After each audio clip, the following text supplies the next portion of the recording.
Hello friend, ये study with Nitish पे मैं नीतीश आपका बहुत बहुत स्वागत करता हूं। आज हम लोग देखेंगे पॉलिटिकल साइंस का पार्ट 4 देखेंगे। यानी कि हम लोग पॉलिटिकल साइंस का जो नेट जेआरएफ की प्रैक्टिस कर रहे हैं। नेट जेआरएफ की प्रैक्टिस में आज हम लोग कवर करेंगे 76 क्वेश्चन से 100 क्वेश्चन तक कवर करेंगे। यानी कि ये प्रैक्टिस सेट नंबर 4 है आपका, जो कि पॉलिटिकल साइंस से रिलेटेड। अगर आप नेट जेआरएफ का एग्ज़ाम देने जा रहे हैं तो आपके लिए बहुत ही इम्पॉर्टेंट ये टॉपिक हो सकता है।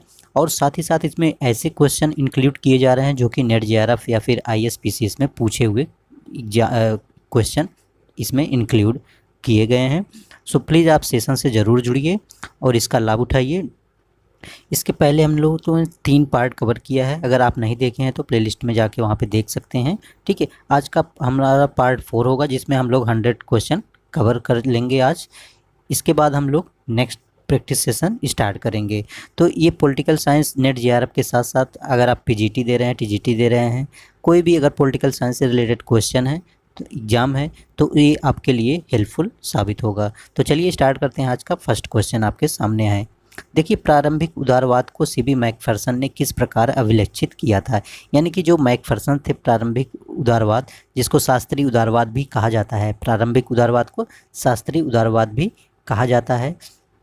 तो ये कह रहे हैं कि उसका जो शुरुआती रूप था, यानी कि प्रारंभिक उदारवाद, उसको किस रूप में अभिलक्षित किया था मैकफर्सन ने। क्या परहितवादी में, क्या विकासात्मक में, या सत्य उदारवाद में, या फिर कल्याणवादी में अभिलक्षित किया था। तो देखिए, मैं इसको आपको बता दूं, आंसर इसका 3 राइट हो जाएगा। यानी कि सत्य उदारवाद, पोसेसिव लिबरलिज्म के थ्रू इन्होंने इसका जो अभिलक्षण किया था। ठीक है, तो प्रारंभिक उदारवाद यानी कि शास्त्रीय उदारवाद को। ठीक है, तो ये सत्य उदारवाद की जो प्रारंभिक उदारवाद की देखिए बात कर ली जाए तो ये 17वीं शताब्दी में आया था। कब आया था? 17वीं शताब्दी में प्रारंभिक उदारवाद जो है शुरू हुआ था और लगभग ये 1850 तक चला था, यानी कि 19वीं शताब्दी तक चला था। प्रारंभिक उदारवादों में देखिए, प्रारंभिक उदारवादी विचारकों में जैसे नाम आता है लाक का आता है। सर्वप्रथम उदारवाद के जनक ही माने जाते हैं लाक। एडम स्मिथ भी आ जाते हैं इसमें, प्रारंभिक उदारवाद में या उदारवाद में। ठीक है, तो एडम स्मिथ, स्पेंसर का भी नाम आता है इसमें, और साथ ही साथ बेंथम का भी नाम इसमें आ जाता है। तो ये प्रारंभिक या पारंपरिक उदारवाद या फिर नकारात्मक उदारवाद भी इसको कहा जाता है। ये बातें आपको बिल्कुल याद रखनी है। ठीक है, तो यहाँ पे प्रारंभिक उदारवाद को नकारात्मक उदारवाद, शास्त्रीय उदारवाद या फिर पारंपरिक उदारवाद भी कहा जाता है। इसके मुख्य समर्थकों में लाक, बेंथम, स्मिथ और स्पेंसर का नाम प्रमुख रूप से लिया जाता है। तो ये सारी बातें आपके लिए बहुत ही ज़्यादा इम्पॉर्टेंट है। ठीक है, तो नेक्स्ट क्वेश्चन देखते हैं। क्वेश्चन नंबर 76 में देखिए क्वेश्चन दिया था मैचिंग, इसलिए मैंने मैचिंग नहीं किया। इसमें बुक का नाम दिया गया था, जैसे डिसीजन मेकिंग बुक किसकी है, डिसीजन मेकिंग बुक किसकी है, क्या ये हर्बर्ट सिमोन की है, इकोलॉजिकल अप्रोच किसकी है, न्यू पब्लिक एडमिनिस्ट्रेशन किसकी है, डेवलपमेंट एडमिनिस्ट्रेशन किसकी है। तो तो ये सारी बातें आपको सीधे सीधे मैच कराना है। ठीक है, तो देखिए डिसीजन मेकिंग जो है हर्बर्ट सिमोन की बुक है। किसकी बुक है? हर्बर्ट सिमोन की बुक है। इकोलॉजिकल अप्रोच जो है ये फेडरिक्स की बुक है। इकोलॉजिकल अप्रोच जो है ये फेडरिक्स की बुक है। साथ ही साथ न्यू पब्लिक एडमिनिस्ट्रेशन जो है मिन्नो बुक कॉन्फ्रेंस की बुक है ये। डेवलपमेंट एडमिनिस्ट्रेशन जो है एडवर्ड वर्डनर का ये बुक है। तो सीधे सीधे ये बुक के नाम दे दिए गए हैं और उसके राइटर भी आपके सामने हैं। ठीक है, तो डिसीजन मेकिंग हर्बर्ट सिमोन की, इकोलॉजिक अप्रोच फ्रेडरिक्स की, new public administration Minnowbrook conference की है, डेवलपमेंट एडमिनिस्ट्रेशन एडवर्ड वर्डनर की बुक है। तो मैं आपको बता दूं, डिसीजन मेकिंग जो बुक है ये, मैं फर्स्ट बुक में बता दूं आपको, डिसीजन मेकिंग जो बुक है ये हर्बर्ट सिमोन के द्वारा लिखी गई है और इसमें निर्णय व्यवहारवादी में कार्य से पूर्व की प्रक्रिया को समझाने का प्रयास इन्होंने किया है। ठीक है, और वहीं इकोलॉजिक अप्रोच की बात किया जाए तो ये जो है पर्यावरण संबंधों के अध्ययन पर आधारित है, जो कि फ्रेडरिक्स की बुक है इकोलॉजिक अप्रोच, जो कि ये फ्रेडरिक्स ने 1961 में इसको प्रकाशित किया था।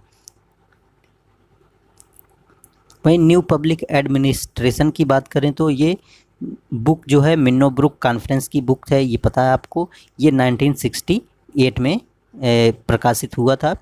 ये जो मिन्नोब्रुक सम्मेलन युवा पीढ़ी का सम्मेलन था, उसी से रिलेटेड इसमें बताया गया है, जो कि 1960 के दशक में उथल पुथल का काल था, जहां पुराने एवं युवा पीढ़ी के बीच मतभेद दिखाई देने लगे थे। उन्हीं से रिलेटेड है मिन्नोबुक कॉन्फ्रेंस न्यू पब्लिक एडमिनिस्ट्रेशन द्वारा। ठीक है, डेवलपमेंट एडमिनिस्ट्रेशन की बात करें तो वहीं पे डेवलपमेंट एडमिनिस्ट्रेशन एडवर्ड वेडनर के द्वारा ये लिखी गई है। और इसकी बात करें तो ये सबसे बड़े भाष्यकार थे वेडनर। ठीक है, तो वेडनर क्या थे? सबसे बड़े भाष्यकार माने जाते हैं। वेडनर ने विकास प्रकाशन को किसी न किसी तरीके से प्राधिकृत तौर पर निर्धारित करने की प्रक्रिया बताया है इस बुक में वेडनर ने। ठीक है, तो ये सारी बुक आपके लिए बहुत ही ज़्यादा इम्पोर्टेंट है, तो इसको ध्यान से देख लीजिएगा। नेक्स्ट क्वेश्चन है, जूम आउट करके मैं दिखा दे रहा हूँ, जूम इन कर दीजिएगा। देखिए, वित्त आयोग के संदर्भ में इनमें से कौन से कथन सही नहीं हैं। यहाँ पे नेगेटिव में क्वेश्चन पूछा है कि कौन से कथन जो है सही नहीं है, ये कथन आपको बताना है। ठीक है, तो इसमें देखिए, वित्त आयोग का प्रावधान संविधान के धारा 280 में उल्लिखित है, ये बात तो बिल्कुल सही है। वित्त आयोग का गठन जो है आर्टिकल 280 में बताया गया है। साथ ही सेकंड में कह रहा है वित्त आयोग अध्यक्ष 2 सदस्यों का बना होना चाहिए। क्या वित्त आयोग में एक अध्यक्ष हो और 2 सदस्य हों, ये बात क्या सही है? तो ये बात सही नहीं है, क्योंकि वित्त आयोग जो होता है, वित्त आयोग 5 वर्ष की समाप्ति या पहले 5 वर्ष के लिए किया जाता है। वित्त आयोग के सदस्यों की नियुक्ति जो है योग्यताओं की निश्चित करने के लिए संसद प्राधिकृत है। ठीक है, ये बात गलत है, ये सही है, तो इसमें आपको गलत छांटना है। ठीक है, तो गलत कौन सा है? बी गलत हो गया है। और देखते हैं, वित्त आयोग अपनी सिफारिशें संसद लोकसभा में प्रस्तुत करता है क्या? ये बिल्कुल गलत है। वित्त आयोग जो है ये अपनी जो सिफारिशें हैं संसद में प्रस्तुत करता है, ये बात बिल्कुल गलत है, क्योंकि वित्त आयोग सिफारिशें जो हैं सलाहकारी प्रवृत्ति का होता है, जिसकी स्वीकृति या उसकी सरकार पर निर्भर करती है। और यह किसको सौंपता है? अपनी सिफारिशें ये राष्ट्रपति को सौंपता है, ना कि लोकसभा को। ठीक है, तो ये भी बात गलत हो जाती है। तो सी, आयोग के सदस्यों की नियुक्ति की योग्यताओं को निश्चित करने के लिए संसद प्राधिकृत है, अभी मैंने बताया था। तो ये प्राधिकृत है, मतलब कि ये सही है, आपको बस गलत देखना था। तो गलत में हमने देखा बी और सी। मैंने बताया वित्त आयोग की सिफारिशें जो हैं संसद लोकसभा में प्रस्तुत की जाती हैं, वैसा बिल्कुल नहीं है। वित्त आयोग की सिफारिशें जो हैं राष्ट्रपति के समक्ष प्रस्तुत की जाती है। और एक गलत मैंने बताया था आपको, वित्त आयोग अध्यक्ष और 2 सदस्य का होना चाहिए, ये बात भी गलत था। तो बी सी ऑप्शन आपका राइट हो जाएगा। देखते हैं, विकल्प दिया गया है नीचे, देख लीजिए, बी सी, यानी कि थर्ड ऑप्शन आपका राइट हो जाएगा, बी सी गलत है। अब देखिए, वित्त आयोग के बारे में मैं थोड़ा सा आपको बता दूं, ताकि आपको मतलब भविष्य में क्वेश्चन अगर पूछा जाए तो उसको भी प्रॉब्लम नहीं होना चाहिए। वित्त आयोग का गठन मैंने बताया आर्टिकल 280 में बताया गया है, ये बात आपको पता है। और वित्त आयोग का गठन जो है 5 वर्ष के लिए किया जाता है, ये भी बात आपको पता होनी चाहिए। ठीक है, वित्त आयोग का गठन 5 वर्ष के लिए किया जाता है। वित्त आयोग का गठन जो है अर्धन्यायिक एवं सलाहकारी निकाय होता है। क्या होता है? इसका गठन जो है अर्धन्यायिक एवं सलाहकारी निकाय माना जाता है। आयोग के सदस्यों की योग्यताओं को निश्चित करने के लिए संसद प्राधिकृत है, मतलब आयोग के सदस्य कैसे होंगे ये संसद निर्धारित करती है, ना कि कोई अन्य संस्था। आयोग अपनी रिपोर्ट जो है किसको सौंपता है? राष्ट्रपति को सौंपता है, यानी कि वित्त आयोग अपनी रिपोर्ट किसको सौंपता है? राष्ट्रपति को सौंपता है, जिसे राष्ट्रपति संसद के दोनों सदनों के समक्ष रखवाता है। पहले राष्ट्रपति को सौंपेगा, फिर राष्ट्रपति जो है उसको संसद के समक्ष रखेगा। वित्त आयोग द्वारा दी गई सिफारिशें सलाहकारी प्रवृत्ति की होती हैं, जिसकी स्वीकृति या अस्वीकृति सरकार पर निर्भर करती है। यानी कि वित्त आयोग जो है अपनी सलाहकारी जो प्रवृत्ति होती है वो उसकी स्वीकृति सरकार करे या ना करे, वो सरकार के ऊपर डिपेंड करता है। वित्त आयोग केंद्र और राज्य के बीच वित्तीय संतुलन बनाए रखने की महत्वपूर्ण निकाय है। यानी कि जो राज्य है और केंद्र है, राज्य और केंद्र के मध्य जो है संतुलन बनाने का काम कौन करता है? वित्त आयोग करता है, या फिर वित्त आयोग करता है। इसलिए इसे संघीय व्यवस्था का अभिन्न अंग माना जाता है। तो इतनी सारी बातें आपको याद होनी चाहिए। अब देखिए आगे क्या है। विभिन्न चरणों में नारीवादी आंदोलन के विचारधारा संबंधी केंद्रीय विचार को कालानुक्रम व्यवस्थित कीजिए।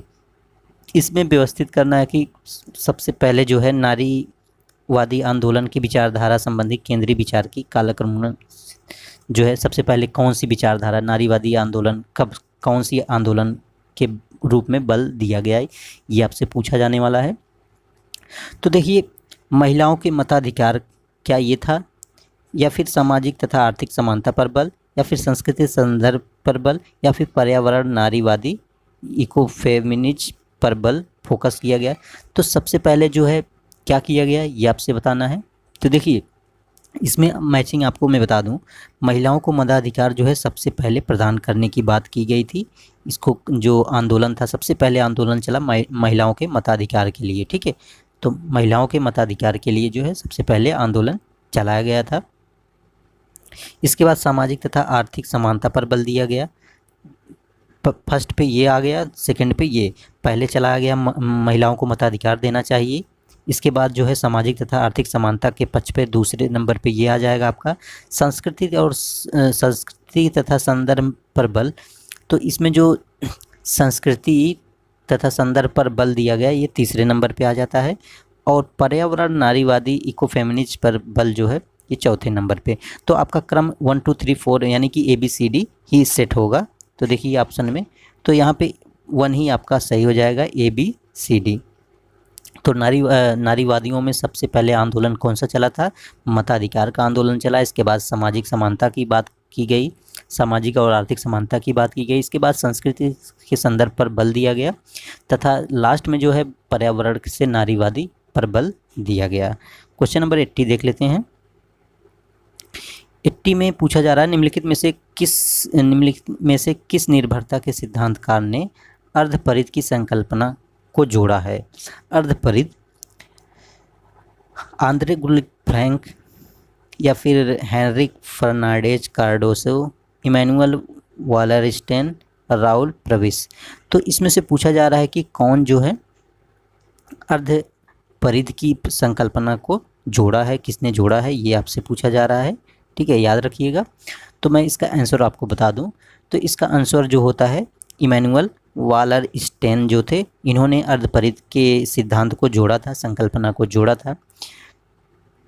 इमैनुअल वालरस्टेन जो थे ये पूंजीवादी विश्व व्यवस्था को परिभाषित करने के लिए जो निर्भरता सिद्धांत का भी प्रतिपादन इन्होंने किया था।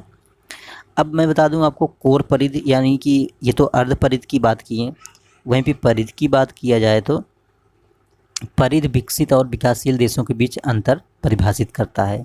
वहीं परिध क्या करता है, विकासशील और विकसित देशों के मध्य जो है अंतर को परिभाषित करता है।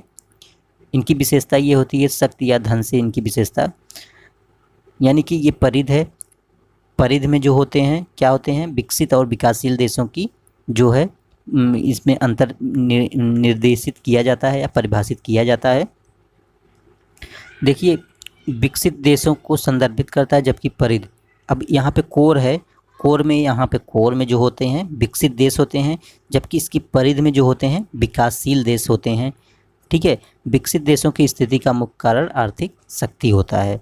अब यहाँ पे जो विकसित देश हैं इनकी सारी आर्थिक स्थिति जो है विकासशील देशों से ये लोग अपना जो है यहाँ पे आयात करते हैं, आयात करके फिर इसको अच्छे प्रोडक्ट में प्रोड्यूस करते हैं, फिर इसको जो है विकासशील देशों को प्रोवाइड करते हैं, जिससे इनकी आर्थिक स्थिति मजबूत होती है, किसकी, विकसित देशों की, जबकि विकासशील देशों की आर्थिक स्थिति कमज़ोर की कमज़ोर बनी रहती है। तो ये था अर्धपरिध की परिध। वहीं ये वृत्त था, यानी कि परिध का सिद्धांत इस पर डिपेंड होता है। वहीं अर्धपरिध की बात करें तो अर्धपरिध राज्यों को परिभाषित करता है। अर्धपरिध किसको परिभाषित करता है, राज्यों को परिभाषित करता है जो कोर और परिध के बीच स्थित है। तो अर्धराज्यों को अर्धपरिध जो है राज्यों को परिभाषित करता है, और इसका जो है कोर और परिध के बीच स्थिति में। नेक्स्ट क्वेश्चन देखते हैं 81। 1989 में विश्व बैंक ने निम्नलिखित में से किस राष्ट्र के संदर्भ में शासन गवर्नेंस की संकल्पना दी थी। ऑस्ट्रेलिया, न्यूजीलैंड, सब सहारन अफ्रीका, यूनाइटेड किंगडम। तो किसके संदर्भ में जो है 1989 में विश्व बैंक ने क्या किया था, राष्ट्र के संदर्भ में शासन गवर्नेंस की संकल्पना दी थी। तो ये आपको बताना है। तो ये आपका सब सहारन अफ्रीका के संदर्भ में जो है विश्व बैंक 1989 में जो है अफ्रीका के सब सहारन अफ्रीका के शासन गवर्नेंस की संकल्पना की थी। नेक्स्ट क्वेश्चन देखते हैं। आत्मनिर्भर अभियान निम्नलिखित में से किस तिथि को प्रारंभ किया गया था। निर्भर अभियान जो है ये किस तिथि को प्रारंभ किया गया था, ये आपसे पूछा जा रहा है। तो देखिए आत्मनिर्भर अभियान जो है ये प्रारंभ किया गया था 12 मई को, और सन की बात करें तो ये 2020 में स्टार्ट किया गया था। 12 मई 2020 में जो है आत्मनिर्भर अभियान जो है स्टार्ट किया गया था 12 मई 2020 में। किसके द्वारा, आपको पता होगा पीएम प्रधानमंत्री के द्वारा जो है, हमारे प्रधानमंत्री मोदी के द्वारा जो है ये स्टार्ट किया गया था। नरेंद्र मोदी के द्वारा जो है इसका आह्वान किया गया था। आत्मनिर्भर भारत अभियान था, जिसका पूरा नाम है आत्मनिर्भर भारत अभियान, जो कि 12 मई 2020 को स्टार्ट किया गया था। आत्मनिर्भर भारत अभियान का उद्देश्य है देश एवं उनके नागरिकों को सभी क्षेत्रों में स्वतंत्र और आत्मनिर्भर बनाना, इसका मुख्य उद्देश्य है। जैसे कि अवसंरचना है, इंफ्रास्ट्रक्चर है, टेक्नोलॉजी है, वाइब्रेंट डेमोग्राफी है, या इकोनॉमिक्स हैं, डिमांड्स हैं, इनमें सारी जो है कि भारत के नागरिकों को जो है आत्मनिर्भर बनाने का उद्देश्य जो था, इनका जो है आत्मनिर्भर भारत अभियान जो लाया गया था 12 मई 2020 को। नेक्स्ट क्वेश्चन देखते हैं।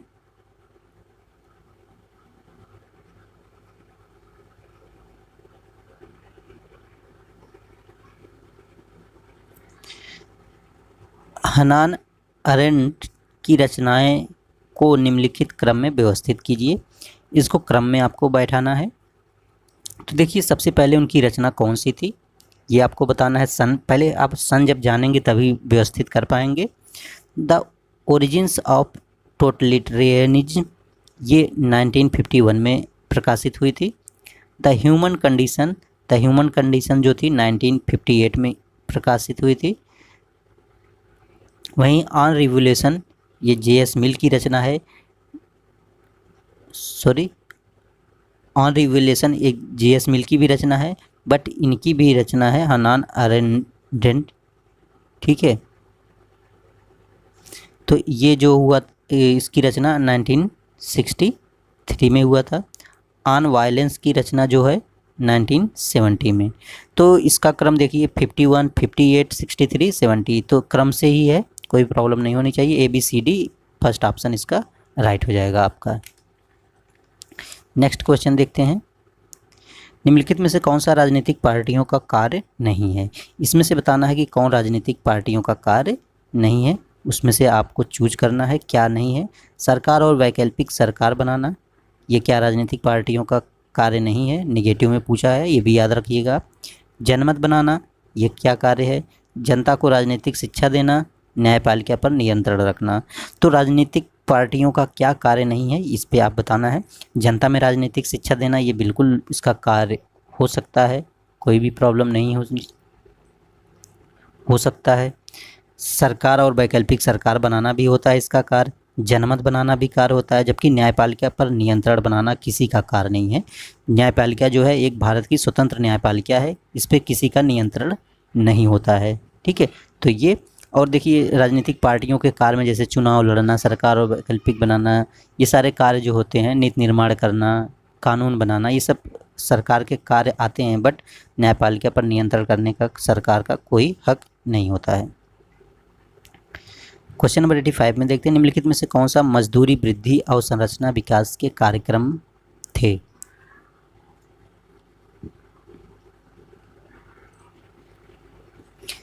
Crash scheme of rural employment, सघन ग्रामीण रोजगार योजना, ये था, ये बिल्कुल था।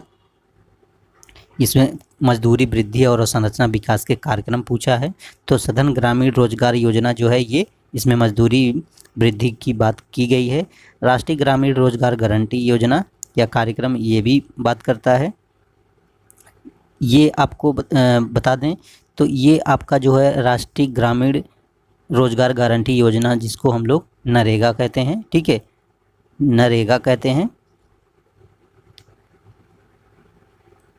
नरेगा कहते थे, लेकिन अब ये 2006 के बाद जो है 2006 में इसका नाम बदल के मनरेगा कर दिया गया। क्या कर दिया गया? मनरेगा कर दिया गया है, याद रखिएगा ये भी बात।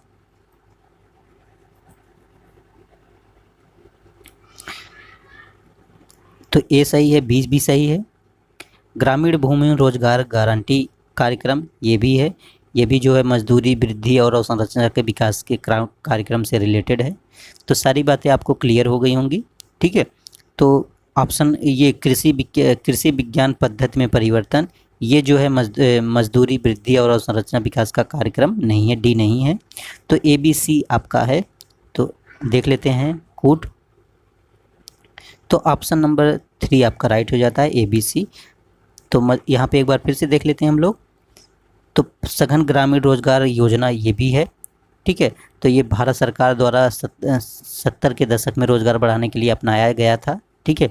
राष्ट्रीय ग्रामीण रोजगार गारंटी जो कि 2006 में इसका नाम बदलकर मनरेगा कर दिया गया था, पहले नरेगा था, 2006 के बाद इसको मनरेगा कर दिया गया, जिसका पूरा नाम है महात्मा गांधी ग्रामीण रोजगार गारंटी अधिनियम है, ठीक है। तो ये बात है। ग्रामीण भूमि कार्यक्रम योजना ये भी है, ठीक है। तो ये 1983 में जो है लाया गया योजना था। केंद्र सरकार ने कम से कम 100 दिनों में रोजगार की गारंटी और भूमिहीन के लिए आर्थिक मदद देने के लिए कार्यक्रम की शुरुआत की थी। ग्रामीण रोजगार गारंटी योजना जो है इससे रिलेटेड है, 1983 में आया था। तो ए बी सी आपका सही है, डी रॉन्ग है। 86 में देखते हैं हम लोग। निम्नलिखित में से कौन सा नव उपनिवेशवाद के उभरने का कारण है? यूरोपीय शक्तियों की कमजोर हुई स्थिति, साम्राज्यवाद के विरुद्ध सचेतना में वृद्धि, भारत की विदेश नीति, जापान की विदेश नीति। इसमें से कह रहा कि कौन सा नव उपनिवेशवाद के उभरने का कारण है? प्रमुख कारण बता सकते हैं? यूरोपीय शक्तियों का कमजोर हुई स्थिति है क्या? ये बिल्कुल सही है, यूरोपीय शक्तियों का कमजोर हुई स्थिति इसका कारण है, ठीक है, जो कि नव उपनिवेशवाद उभरने के कारण है। साम्राज्यवाद के विरुद्ध सचेतना में वृद्धि ये भी इसका कारण है, ठीक है। तो ए बी, जबकि भारत की विदेश नीति से कोई रिलेशन नहीं है, जापान की विदेश नीति से इसका कोई रिलेशन नहीं है। तो ए बी ऑप्शन इसका राइट हो जाएगा। कौन सा? तो ए बी आपका फर्स्ट ही ऑप्शन राइट हो जाएगा। तो मैं एक बार आपको बता दूं नव उपनिवेशवाद के बारे में, थोड़ा सा आपको जानना जरूरी है। नव उपनिवेशवाद, तो नव उपनिवेशवाद की बात करें तो ये शब्द जो है पहली बार घाना के राष्ट्रपति, इस शब्द को नव उपनिवेशवाद को घाना के राष्ट्रपति जो थे क्वामे नक्रमा ने स्टार्ट किया था। क्वामे नक्रमा ने स्टार्ट किया था, ठीक है। तो क्वामे नक्रमा जो कि घाना के राष्ट्रपति थे, इन्होंने ही इस शब्द को दिया था नव उपनिवेशवाद। कौन दिया था? क्वामे नक्रमा। कौन दिया था? क्वामे नक्रमा ने घाना के राष्ट्रपति जो हैं नव उपनिवेशवाद शब्द को इन्होंने ही दिया था, लगभग 1960 में, 1960 के दशक में, ठीक है। और नव उपनिवेशवाद उन्हें का मुख्य कारण यूरोपीय शक्तियों की कमजोर हुई स्थिति थी और साम्राज्यवाद के विरुद्ध शोषित की चेतना थी। वहीं विकसित देशों द्वारा विकासशील देशों के आंतरिक मामलों में प्रत्यक्ष या परोक्ष रूप से किए जाने वाले हस्तक्षेप को नव उपनिवेशवाद करते हैं। यानी कि जो विकसित राष्ट्र थे, विकसित राष्ट्र द्वारा जो है विकासशील देशों के आंतरिक मामलों में हस्तक्षेप जो किए या परोक्ष रूप से किए, प्रत्यक्ष या परोक्ष रूप से जो उनमें विकसित राष्ट्र जो थे विकासशील राष्ट्रों के आंतरिक मामलों में हस्तक्षेप करने लगे, प्रत्यक्ष या अप्रत्यक्ष रूप से किए जाने वाले हस्तक्षेप को ही हम लोग नव उपनिवेशवाद कहा जाता है, ठीक है। 87, तो यहाँ पे ऑप्शन मैंने आपको नहीं बताया क्या? अच्छा, ए बी ऑप्शन मैंने आपको बता दिया था, ठीक है। 86 देखते हैं।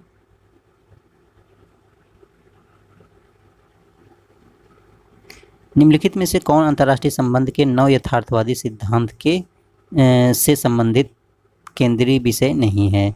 नव यथार्थवादी से संबंधित केंद्रीय विषय नहीं है, ये आपसे पूछा जा रहा है। कर्ता अराजक परिवेश में प्रतिक्रिया करते हैं, क्या ये है? ये बिल्कुल नहीं है, विषय नहीं है, तो नहीं पूछा गया है तो नहीं में आपको बताना है। तो वैसे कर्ता अराजकता परिवेश में प्रतिक्रिया करते हैं, ये नव यथार्थवादी सिद्धांत है। ठीक है।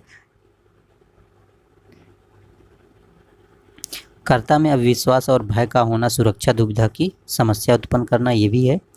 सतत राज्य एकाधिकार पूंजीवाद की प्रक्रिया में क्रियाशील होते हैं, ये बात गलत है। कर्ता में व्यवहार मुख्य रूप से निर्धारक संरचना होते हैं, ये बात बिल्कुल सही है। तो आपका राइट आंसर जो हो जाएगा 3 हो जाएगा, यानी कि राज्य सतत एकाधिकार पूंजीवाद की प्रक्रिया में क्रियाशील होते हैं, ऐसा नहीं होता है नव यथार्थवादी में। नेक्स्ट क्वेश्चन देखते हैं 88। निम्नलिखित में से कौन सा भारत में अभी की चुनावी राजनीति का विलक्षण नहीं है? गठबंधन का निर्माण है, मतदाताओं के चुनाव पसंद के प्रचार में वृद्धि है, या बहुदलीय प्रथा है, कांग्रेस के प्रभुत्व वाली व्यवस्था की स्थितीकरण है? इसमें से कौन सा राइट है जो कि नहीं है, अभिलक्षण नहीं है, यानी कि चुनावी राजनीति का अभिलक्षण नहीं है? तो इसमें से राइट आंसर आपका डियर हो जाएगा 88 का आपका राइट आंसर हो जाएगा डियर, कांग्रेस के प्रभुत्व वाली व्यवस्था का स्थिरीकरण, यानी कि ये जो है किसी भी चुनावी राजनीति का अभिलक्षण नहीं माना जाता है। क्या नहीं माना जाता है? कांग्रेस के प्रभुत्व वाली व्यवस्था का स्थिरीकरण। तो राइट आंसर आपका ऑप्शन नंबर 4 हो जाएगा। देखिए, मतदाताओं को चुनावी प्रसार में वृद्धि के लिए बताया ही गया है, गठबंधन का निर्माण भी बताया गया है आपका, ये चुनावी राजनीति के अभिलक्षण हैं। मतदाताओं के पसंद एवं प्रसार के अभिलक्षण की बात की गई है। बहुदलीय प्रथा की भी आपको पता होगा कि भारत में बहुदलीय व्यवस्था ही अपनाया गया है। ठीक है। वहीं आपको मैं इम्पोर्टेंट डेट बता दूं, 25 जनवरी को हम लोग मतदाता दिवस मनाना स्टार्ट किए हैं। कब से? ये 2011 से हम लोग मतदाता दिवस मना रहे हैं, 25 जनवरी 2011 से, जबकि 25 जनवरी 1950 से जो है ये जो राष्ट्रीय चुनाव आयोग की स्थापना हुई थी, इसकी संवैधानिकता प्रदान की गई थी, ये भी आपको पता होनी चाहिए। क्वेश्चन नंबर 89 का देख लेते हैं।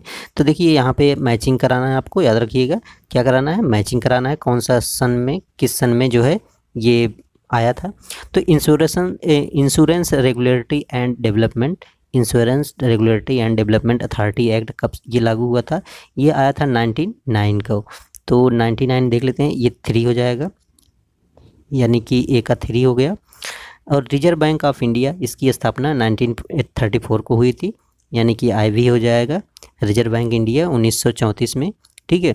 और डेट अगर पूछता है तो 1 अप्रैल 1934 को ये जो है प्रभावी मतलब लागू कर दिया गया था, 1935 को लागू कर दिया गया था। 34 में इसकी स्थापना हुई थी और 35 में लागू हुआ था।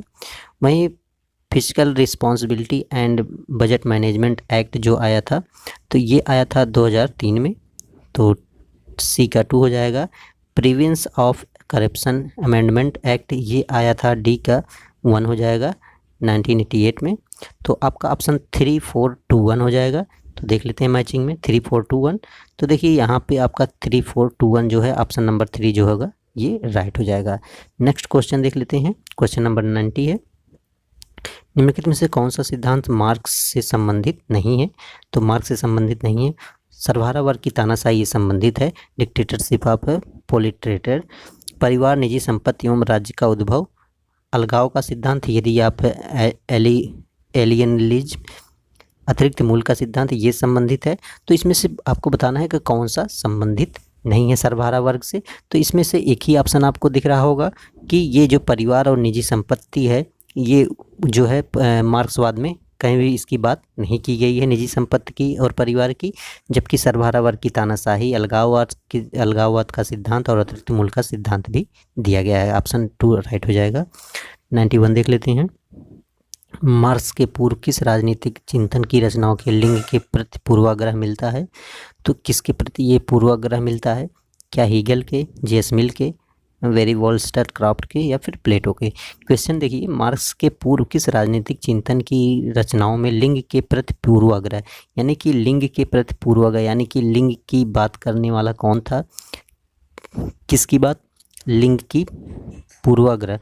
तो हीगल के विचारों में लिंग के पूर्वाग्रह का विचार मिलता है, मार्क्स के पहले पूछा है। ठीक है, क्वेश्चन नंबर 1 राइट हो जाएगा। 92 देख लेते हैं। एंजल्स की पुस्तक ओरिजिन का पूरा नाम क्या है? एंजल्स की जो पुस्तक है ओरिजिन, इसका पूरा नाम क्या है, इसको आपको बताना है। The origin of family and private property है, फिर the origin of family and state property, या फिर the origins of family and state ये है, या फिर the origins of the family private property and the state ये है। तो राइट आंसर कौन सा है, इसको आपको बताना है। ठीक है, चलिए मैं बताता हूँ राइट आंसर क्या है। तो the origin of the family private property and the state जो होता है, ये एंजल की पुस्तक का पूर्ण रूप है। फ्रेडरिक एंजल की पुस्तक ओरिजिन, उसका पूरा नाम the origins of the family private property and the state है। यह ऐतिहासिक भौतिकवादी ग्रंथ था। कैसा था? भौतिकवादी ग्रंथ माना जाता है, जो कि 1884 में एंजल्स द्वारा की गई थी इसकी रचना। कार्ल मार्क्स, वही एंजल्स के सह विचारक कौन थे? कार्ल मार्क्स थे। यह पुस्तक लुइस मॉर्गन की पुस्तक प्राचीन समाज पर कार्ल मार्क्स द्वारा लिखित नोट्स पर आधारित है। 93 देख लेते हैं। परिवार में महिलाओं की सामाजिक स्थिति का निर्धारण परिवार की किस प्रकृति द्वारा किया जा सकता है? शैक्षिक पृष्ठभूमि, ऐतिहासिक, परिवार की आय, परिवार के सदस्यों की संख्या। यानी कि परिवार में महिलाओं की सामाजिक स्थिति का निर्धारण परिवार की किस प्रकृति द्वारा किया जा सकता है? शैक्षिक पृष्ठभूमि, ऐतिहासिक वातावरण, या परिवार की आय, या परिवारों के सदस्य की संख्या। तो इसका राइट आंसर आपका क्लियर हो जाएगा कि ऐतिहासिक वातावरण से जो है किसी भी महिलाओं की सामाजिक की निर्धारण किया जा सकता है। हिस्टोरिकल सेटिंग यानी कि वातावरण जिसको बोलते हैं। क्वेश्चन नंबर 94 देख लेते हैं। कार्ल मार्क्स के अनुसार नारी मुक्ति का निर्धारण निम्नलिखित में से किसके द्वारा किया जा सकता है? वर्ग विशिष्टता के आधार पर, श्रम का विभाजन, या सामान्य मुक्ति, या फिर उत्पादन के साधन द्वारा। कार्ल मार्क्स ने नारी मुक्ति का निर्धारण निम्नलिखित में से किसके द्वारा किया जा सकता है? वर्ग विशिष्टता, श्रम विभाजन, सामान्य मुक्ति, उत्पादन के साधन। तो इसका राइट आंसर क्या हो जाएगा? राइट आंसर हो जाएगा सामान्य मुक्ति, यानी कि जनरल इम्पेंसिपेशंस के आधार पर, यानी कि सामान्य मुक्ति के जो है नारी मुक्ति का निर्धारण किया गया है सामान्य मुक्ति के रूप में। 95 देखते हैं। मार्क्सवादी दर्शन में नारी मुक्ति के संबंध में सामान्य समझ क्या है? तो इसमें सामान्य समझ पूछा है कि सामान्य समझ क्या है। तो वर्ग विभाजन के कारण महिलाओं को निरंतर दर्जा मिला है, ये गलत बात है। मार्क्स ने महिलाओं की स्थिति का विश्लेषण समाजवाद से बाहर नहीं किया है, ये बात बिल्कुल सही है। तो ऑप्शन 2 आपका राइट हो जाएगा। तो मार्क्स ने महिलाओं की स्थिति को बहुत सही समझी, ये बात गलत है। पुरुषों की महिलाओं को समान दर्जा मिला, ये भी बात गलत है। 96 देख लेते हैं।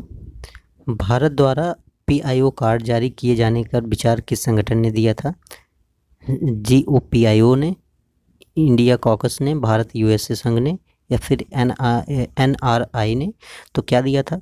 तो ये जो दिया था ये विचार, ये GOPIO ने दिया था, यानी कि पर्सन ऑफ इंडियन ओरिजिन, जिसको PIO कहते हैं। Person of Indian origin card होता है एक, जो कि global organisation of people of Indian origin, ये GO का पूरा फॉर्म है। ठीक है, पूरा फुल फॉर्म है, क्या होता है? Global organisation of people of Indian origin. याद रखिएगा, GOPIO जो है उसके आधार पर ही PIO कार्ड जारी करने का संगठन ने ही दिया था।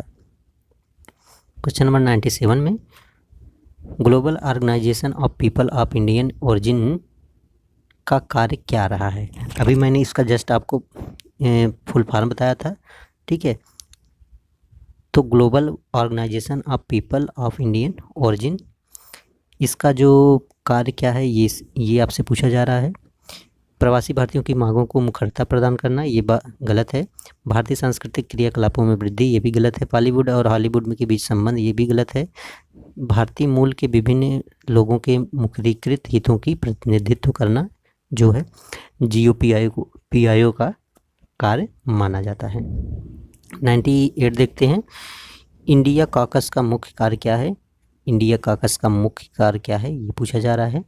तो इंडिया कॉकस का मुख्य कार्य आपको बताना है, क्या पीआईओ सरकार के बीच कड़ी का काम करना है, या फिर भारतीय मूल के व्यक्तियों को पीआईओ को संघ बनाना है, या फिर यूएस के नीति निर्माण को भारत के पक्ष में प्रभावित करना है, या भारत सरकार को प्रतिक्रिया फीडबैक देना है। तो इसमें से कौन सा राइट आंसर होगा आपको बताना है, ठीक है।